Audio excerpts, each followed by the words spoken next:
A high-profile figure, a powerful federal agency, and months of internal tension behind closed doors. Today's news raises serious questions about politics, power, and the future direction of America's top law enforcement institution. Dan Bongino, the FBI's deputy director, is preparing to step down, and his story behind his exit is far more complex than it appears. Dan Bongino has announced that he will leave his role as deputy director of the FBI in January, ending an 8-month tenure marked by controversy, internal clashes, and public scrutiny. The announcement followed comments from President Donald Trump, who suggested Bongino was eager to return to his media career. Shortly afterward, Bongino confirmed his decision publicly, thanking the president, senior Justice Department officials, and the American public for the opportunity to serve. The FBI itself declined to comment on the circumstances surrounding his departure. Inside the White House and the Bureau, Bongino's exit had long been expected. Sources indicate that leadership responsibilities had already begun shifting to co-deputy director Andrew Bailey in recent weeks. Bongino had reportedly expressed frustration with the day-to-day demands of the job and the personal toll it took on his life. His tenure stood out in FBI history. Traditionally, the deputy director position is held by a career agent. Bongino, however, arrived as a former Secret Service agent turned influential political commentator and podcaster, a sharp departure from precedent. That background followed him into the role. Before joining the FBI, Bongino had promoted conspiracy theories surrounding the January 6th pipe bomb case and the Jeffrey Epstein files. Once inside the agency, he was forced to publicly distance himself from those claims, stating that his work now had to be driven by evidence, not opinion.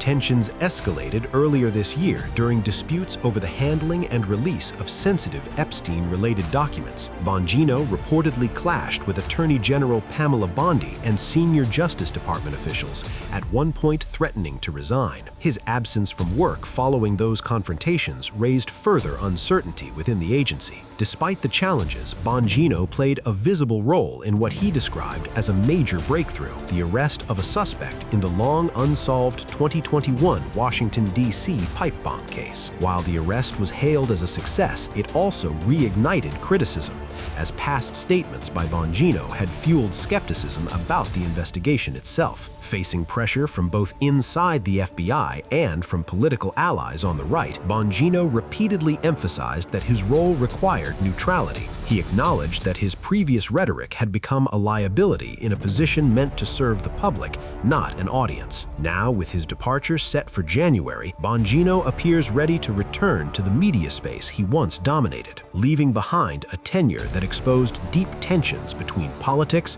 public trust, and federal law enforcement. Now it's your turn. Was Dan Bongino the wrong fit for the FBI, or was he trying to change a system resistant to outsiders? Share your thoughts in the comments. If you're watching on YouTube, don't forget to subscribe. And if you're watching on Facebook, make sure to follow Globe Media for more news, facts, and analysis.